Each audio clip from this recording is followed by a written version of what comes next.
నేను దేవుణ్ణి సేవించాలన్న కోరిక కన్నా నీ లైఫ్లో ఇక ఏ కోరికైనా నీకు టార్గెట్గా పెట్టుకోండి. నేను ఇల్లే కట్టాలి అన్న కోరిక కొరకు నువ్వు దేవుణ్ణే సేవించడం, చదవడం తక్కువ చేస్తే అయిపోతావు.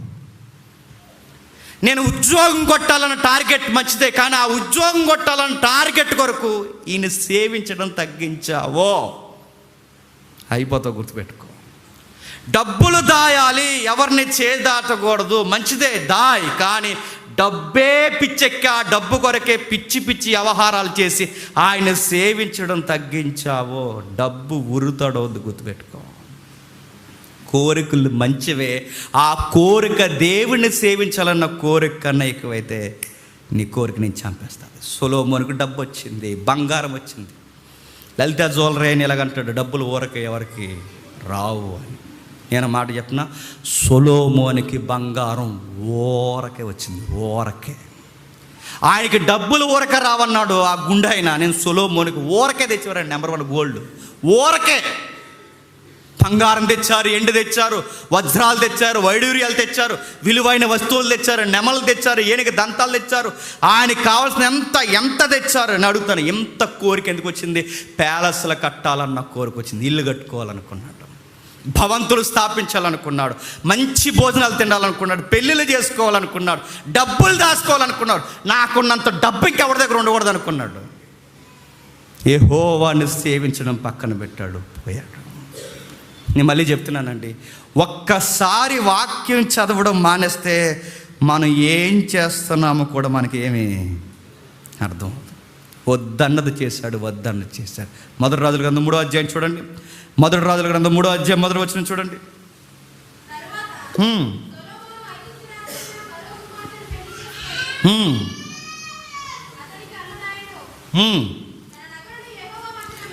ఎవరిని చేసుకున్నాడట? ఫరో కుమార్తెని పెళ్లి చేసుకుని, ఫరో కుమార్తెని పెళ్లి చేసుకుని, ఫరో కుమార్తెని పెళ్లి చేసుకుని. జాగ్రత్తగా వినండి. ఆ ద్వితీయోపదేశ కాండం నుండి చెప్పుకొస్తున్నాడండి. ఏమని చెప్పాడండి? వాళ్ళ ఆరాధనలు వేరు, వాళ్ళ దేవుడు వేరు, వాళ్ళ సంస్కృతి వేరు, వాళ్ళ ప్రజానికం వేరు, వాళ్ళ జోలికి పోకని చెప్పాడు. అసలు ఆ సంస్కృతిలో నువ్వు ఏలు పెట్టొద్దు, అడుగు పెట్టొద్దు, సహవాసం వద్దు. అసలు ఐగుప్తి అంటేనే లోకానికి గుర్తని ఎన్నిసార్లు చెప్పలేదని మోసే గ్రంథాల్లో. ఏ లోకానికి గుర్తుకున్న ఐగుప్తి దగ్గరికి వెళ్ళి ఆ ఫరో కుమార్తెను చేసుకున్నాడట. ఎలా పాడైపోతున్నాడు మీరు గమనించారా? వాక్యం చదవడం మానేశాడు. వాక్యాన్ని ఎప్పుడైతే చదవడం మానేశాడో ఎలా పెళ్లి చేసుకోవాలో తెలియడం మానేశాడు. నెక్స్ట్, వాక్యాన్ని ఎప్పుడైతే చదవడం మానేశాడో పెళ్ళి ఎలా చేసుకోవాలో మానేశాడు. నెక్స్ట్, ఆయన ఇంకా ఎలా చేశాడో చూడండి. ఆయన వద్దన్న పెళ్లి చేసుకుని తన జీవితాన్ని పాడు చేసుకున్నాడు. నాకు భయం వేసే మాట అని చెప్పనా, ఆ లోక సంబంధమైన ఆ ఫరో కూతుర్ని పెళ్లి చేసుకున్నాడు. ఆవిడొక్కరు వచ్చిందా? ఆవిడతో పాటు చాలామంది వచ్చారు. ఎందుకంటే రాణి గారికి సేవకురాళ్ళు ఉండరండి, వాళ్ళు వచ్చారు. ఒక మాట చెప్పాలంటే ఐగుప్తి యొక్క సంస్కృతి సగానికి సగం ఎవరింటికి వచ్చిందో తెలుసు? సొలొమోను ఇంటికి వచ్చిందండి. సొలొమోను పెళ్ళి, నేను మళ్ళీ చెప్తున్నాను, పెళ్ళిళ్ళకి దారితీస్తుంది.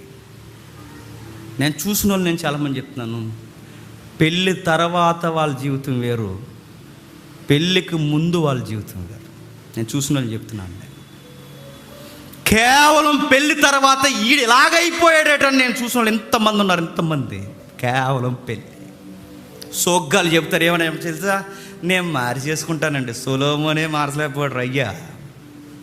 నేను మార్చేసుకుంటానండి, నేను దిద్దేసుకుంటానండి. ఏడు దిద్దేసి చక్కెర కొట్టినావు, అది చెక్కేయడానికి. నేను మార్చేసుకుంటాను, దిద్దే. ఏం మార్చేసుకుంటావు? ఒక లోక సంబంధిని, ఈ లోకం కోసం బతికే ఒక వ్యక్తిని నీ జీవిత భాగస్వామిగా తేవద్దని దేవుడు సొలొమోనుకి చెప్పాడు. యెహోవా కొరకు పాట పడుతుందా మనిషి? ఐగుప్తి కూతురు యెహోవా కొరకు పాట పడుతుందా? ధర్మశాస్త్రం చదువుతుందా? ఏమన్నా చేస్తుందా? ఏమీ చేయదు. మరి ఎందుకు చేసుకున్నావు? వాక్యం చదవడం మానేస్తావు, రాజకీయ పొత్తుల కొరకు చేసేసుకున్నావు అంతే. కొంచెం చేసుకుంటే చేసుకున్నావు. ఈవిడొక్కరే ఉందా? కింది వచ్చి నేను చెప్తున్నాడు, ఇంకా చాలామందిని చేసుకున్నాడట. ఆవిడుండగా ఈవిడెందుకు, ఈవిడుండగా ఆవిడెందుకు, ఎందుకు వీళ్ళందరూ అంటే ఇంకేం తెలియదు. చేసుకున్నాడు అలా, చేసుకున్నాడు అలా, చేసుకున్నాడు అలా. నేను ఒక మాట అడుగుతున్నాను, చెప్పండి. సొలొమోన్ని దేవుడు వచ్చి కొట్టాడండి? కొట్టలేదండి. సొలొమోన్ని దేవుడు వచ్చి తిట్టాడా? పనికి మాల పనులు చేస్తున్నావు అన్నాడా? అనలేదండి. బాగా వినండి, నాకు ఇది రాత్రి చాలా భయం వేసింది. సొలొమోన్ దగ్గరికి వచ్చి చంపుతా నేనేమనుకుంటున్నావు, ఇలాంటి పనులు చేస్తున్నావు అన్నాడా?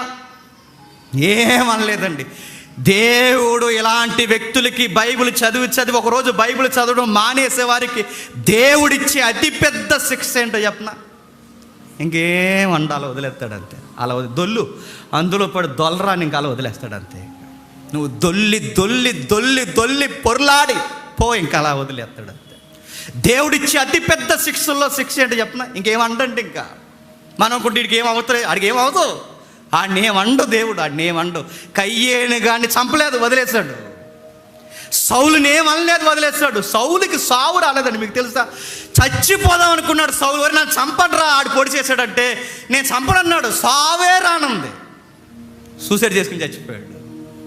ఇస్కరియోతు యూదా ఎలా చచ్చిపోయాడు చూడండి, వదిలేశాడు, సూసైడ్ చేసుకుని చచ్చిపోయాడు.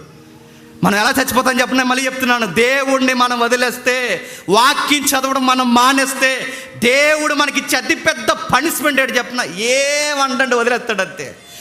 ఎప్పుడైతే వదిలేస్తామో మనల్ని ఎవరో పాడు చేయరండి, మనమే పొడుచుకుని చచ్చిపోతాం, డిస్టర్బెన్స్ అయిపోతాం, పిచ్చెక్కిపోతాం.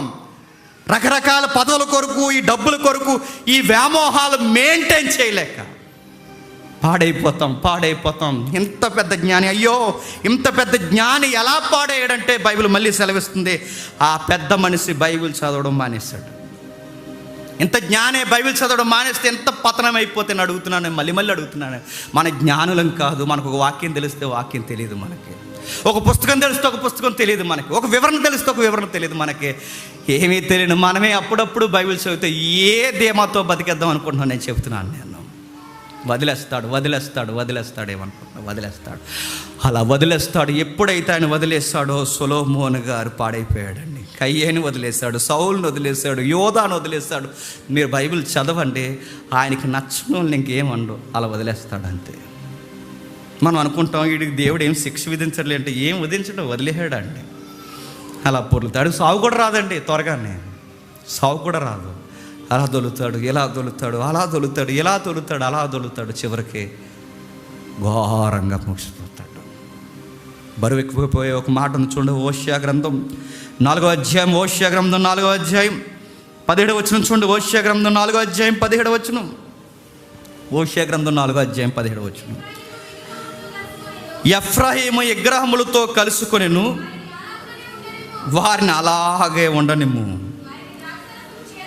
వారికి ద్రాక్షరసము సేదాయను, వల్లు తెలియని వారు మానక వ్యభిచారము చేయువారు, వారి అధికారులు సిగ్గుమాలిన వారు. ఎఫ్రాయిం అంటే ఇశ్రాయేలీలు, దేవుని కుమారుడు వల్లు మరిచారు. ఎందుకు? ధర్మశాస్త్రం చదవడం మానేశారు, వాక్యాన్ని చదవడం మానేశారు. వాక్యాన్ని ఎప్పుడైతే చదవడం మానేశారో వల్లు ఇల్లి ఆలోచన, ఆశలు, బతకడాలు, దేవుని కొరకు జీవించడాలు మెల్లగా మానేస్తాం. అలా ప్రాక్టికల్గా బతుకుతాం, అలా ప్రాక్టికల్గా చర్చ్కి వస్తాం, ప్రాక్టికల్గా కొంచెంసేపు వాక్యం వింటాం, ప్రాక్టికల్గా పాటలు పాడతాం, ప్రాక్టికల్గా ఏకీవిస్తాం, ప్రాక్టికల్గా ప్రభురాత్రి భోజనం తీసుకుంటాం, వెళ్ళిపోతాం. ఎందుకని చెప్పిన, బహుశా దేవుడు నిన్ను వదిలేశాడేమో. అందుకే నీకు ఏది పెద్ద, నీకు గద్దింపులు తెలియట్లేదేమో, నీకేం అనిపించట్లేదేమో.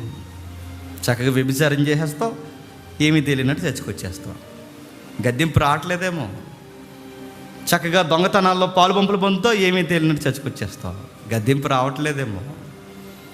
అబద్ధాలను ధైర్యంగా బొంకేస్తావు, వ్యభిచారకున్నంత ధైర్యంగా అబద్ధాలు నైస్గా మాట్లాడుతావు, ఏమీ తెలియనట్టు చచ్చుకొచ్చేస్తావు.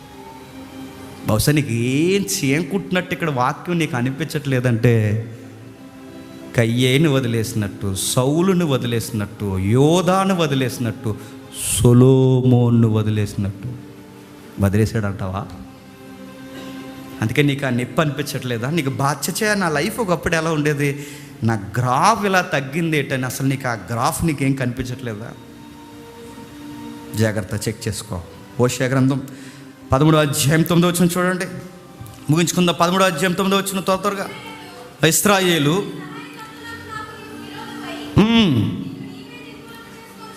నిన్ను నీవే నిర్మూలన, నేను పెద్ద పనిష్మెంట్లు ఇవ్వాల్సిన అవసరం లేదు ఇశ్రాయేలు, నీకు నేనే వచ్చి నిన్ను కొట్టాల్సిన అవసరం లేదు ఇశ్రాయేలు, నిన్ను నువ్వే నిర్మూలన చేసుకుంటా. నేను మళ్ళీ చెప్తున్నాను, దేవుడు వదిలేస్తే మనల్ని మనమే చెప్పండి నిర్మూలన చేసుకుంటాం. నీకు చెప్పాను, వాళ్ళతో వద్దు, వాళ్ళతో వద్దు, వాళ్ళతో వద్దు, వాళ్ళ జోలికి పోవద్దు, వాళ్ళ వివాహాలు వేరు, వాళ్ళ సంస్కృతి వేరు, వాళ్ళ పద్ధతులు వేరు, వాళ్ళంతా వేరని నీకు ఎన్నిసార్లు చెప్పండి. చెప్పినప్పుడు నీకు అప్పుడప్పుడు నేను గుర్తు రానేమో అనేసి నీకు బైబిలే దగ్గర పెట్టి చదువుకోమని చెప్పాను. వినలేదు, నువ్వు పాడైపోయావు. దేవుడు మనల్ని కూడా తిడుతున్నాడు. ఎప్పుడు గుర్తుపెట్టుకోండి, చర్చ్కి వచ్చినప్పుడు దేవుడు మనల్ని తిట్టాలండి, అది కోరుకోండి, తిట్టాలండి. మనల్ని తిట్టాలి, మనల్ని గద్దించాలి, మనల్ని నిలదీసి ఆయన ఇలా అడగాలి, ఏం చేస్తున్నారని. వాక్యముతో కడగాలి, వాక్యముతో చంపుతానని చెప్పాలి. ఆయన స్వరం నీకు ప్రతి వారం నేరుగా వచ్చి నీతో మాట్లాడాలి. గుర్తుపెట్టుకో, ఆయన గద్దించాలి, ఆయన తిట్టాలి. ఈ వాక్యాలు ఇదిగో ఇక్కడ ప్రసంగికుడు మాట్లాడుతున్నప్పుడు నిన్ను రోజుకి గద్దించి నిన్ను రోజుకి తిట్టాలి దేవుడు, నన్ను తిట్టాలి దేవుడు. గుర్తుపెట్టుకోండి, అది కోరుకోండి. ఒకరోజు నేను మళ్ళీ చెప్తున్నాను, ఒక రోజు వస్తుంది ఆయన గద్దింపు నువ్వు వినలేదు, ఒక రోజు వస్తుంది ఆయన స్వరాన్ని నువ్వు పట్టించుకోలేదు, ఒక దినం వస్తుంది. ఈ మాట మీరు ఎప్పుడు మీ జీవితంలో జరగకూడదని నేను కోరుకుంటున్నాను.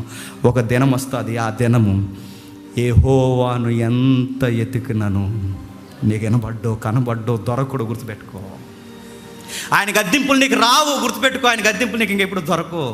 ఆయన గద్దించినప్పుడు విను, ఆయన గద్దించినప్పుడు నిలబడు, ఆయన స్వరం వినబడుతున్నప్పుడు గౌరవించు. గద్దించినప్పుడు గద్దించినోడినే తిట్టుకుంటున్నావా? గద్దించినప్పుడు స్పీకర్కే పేర్లు పెడుతున్నావా? గద్దించినప్పుడు నన్ను కాదులే అని ఏదైనా సమర్థింపులు నీ హృదయం నీకు చెబుతుందా? నేను మళ్ళీ చెప్తున్నాను, ఒక దినం వస్తుంది, ఆ రోజు ఆయన స్వరం విందాం అనుకుంటావు, నీకు వినపడుతుంది. ఒకరోజు దినం వస్తుంది, ఆయన ఎంత ఎతికినాను నీ దేవుడు నీకు ప్రత్యక్షము కాడు. ఆ రోజులు ఎవరికి రాకూడదండి, ఆ రోజులు ఎవరికి రాకూడదు. సామెతల గ్రంథం చూడండి, సామెతల గ్రంథం 1వ అధ్యాయం ఎంత బాగా రాశాడు చూడండి. సొలొమోను గారు ఆయన బాగున్నప్పుడు ఎంత బాగా రాశాడు చూడండి. సామెతల గ్రంథం 1వ అధ్యాయం 22వ వచనం చూడండి. సామెతల గ్రంథం 1వ అధ్యాయం 22వ వచనం నుండి, జ్ఞానము లేని వారులారా మీరెన్నాళ్ళు జ్ఞానము లేని వారుగా ఉందురు, అపహాసకులారా మీరెన్నాళ్ళు అపహాసము చేస్తూ ఆనందించెదరు, బుద్ధిహీనులారా మీరెన్నాళ్ళు జ్ఞానము అసహించుకొందురు. నా గద్దింపు విని తిరుగుడి, ఆలకించుడి, నా ఆత్మ మీ మీద కుమ్మరించదును, నా ఉపదేశం మీకు తెలియజేసేదను. నేను పిలవగా మీరు వినకపోతిరి, నా చెయ్యి చాపగా ఎవరినూ లక్ష్య పెట్టకపోతిరి. నేను చెప్పిన బోధ ఏమీ మీరు వినక త్రోసివేసిరి. నేను గద్దింపగా లోబడకపోతిరి, కాబట్టి మీ అపాయము మీకు కలిగినప్పుడు నేను నవ్వెదను, మీకు భయం వచ్చినప్పుడు నేను అపహాసం చేస్తున్నాను. నేను మళ్ళీ అడుగుతున్నానండి, మన వాడు ఎటకారం చేసినా, వీడు ఎటకారం చేసినా, వాడు ఎటకారం చేసినా, వీడు మన మీద ఫేస్బుక్లో యూట్యూబ్లో ఎన్ని నెగిటివ్ కామెంట్లు పెట్టినా పర్లేదు, కానీ మన ఎదుటోడు ఎవడ చూసి మనం నవ్వునా పర్లేదు, కానీ ఒకరోజు రాకూడదండి, దేవుడే మనం చూసి నవ్వాడో ఇంతకన్నా ఘోరమైనది ఇంకేది లేదండి. ఆ రోజు రాకూడదని మళ్ళీ చెప్తాను, ఒక దేవుని దైవజనుడిగా, మీ కుమారుడిగా, మీ సహోదరుడిగా, ఒక అన్నగా, తమ్ముడుగా, మీ బిడ్డగా నేను చెప్తున్నాను, దేవుడు ఎప్పుడు మనం చూసి నవ్వకూడదు. నీకు అలాగే జరగాలరా అనుకోకూడదండి. ఆయన ప్రేమించిన కుమారుణ్ణి గద్దిస్తాడు, ఆయన ప్రేమించిన కుమారుణ్ణి ఆయన రోజుకి రే జాగ్రత్త అని చెప్తాడు. ఆ చెప్పినప్పుడు మారు. నేను ఇష్టపడి చెప్తున్నాను, ఈ ప్రసంగం ద్వారా చెప్తున్నాను, ఈ వాక్యం ద్వారా చెప్తున్నాను, ఇదిగో ఈ పాట ద్వారా కూడా చెప్తున్నాను, నీ స్నేహితుల ద్వారా చెప్తున్నాను, ఆత్మీయుల ద్వారా చెప్తున్నాను, మారు. నువ్వు మారలేదో నేను మళ్ళీ చెప్తున్నాను, పతనమైపోతావు. మనం ప్రేమించినప్పుడు ఆయన పక్క నుండి బాధపడతాడండి, పనిష్మెంట్ ఇస్తూనే ఇక్కడికి ఇలా జరుగుతుందని బాధపడతాడు, త్వరగా బయటికి తీసుకురావడానికి ప్రయత్నం చేస్తాడు. అలా కాకుండా ఇలా రివర్స్ జరగకూడదండి. మనం బాధపడుతున్నప్పుడు ఇక్కడ నిలబడి ఆయనే నవ్వాడు అనుకోండి, ఏమైపోతామండి. సొలొమోను పరిస్థితి అలానే ఉన్నది అన్నట్టు అనిపిస్తుంది. భయం మీ మీదకు తుఫాను వలె వచ్చినప్పుడు, సుడిగాలి వచ్చినట్లు మీకు అపాయము కలిగినప్పుడు, మీ కష్టము దుఃఖము ప్రాప్తించినప్పుడు నేను కామెడీ చేస్తాను మీ లైఫ్ని ఏమనుకుంటున్నారు?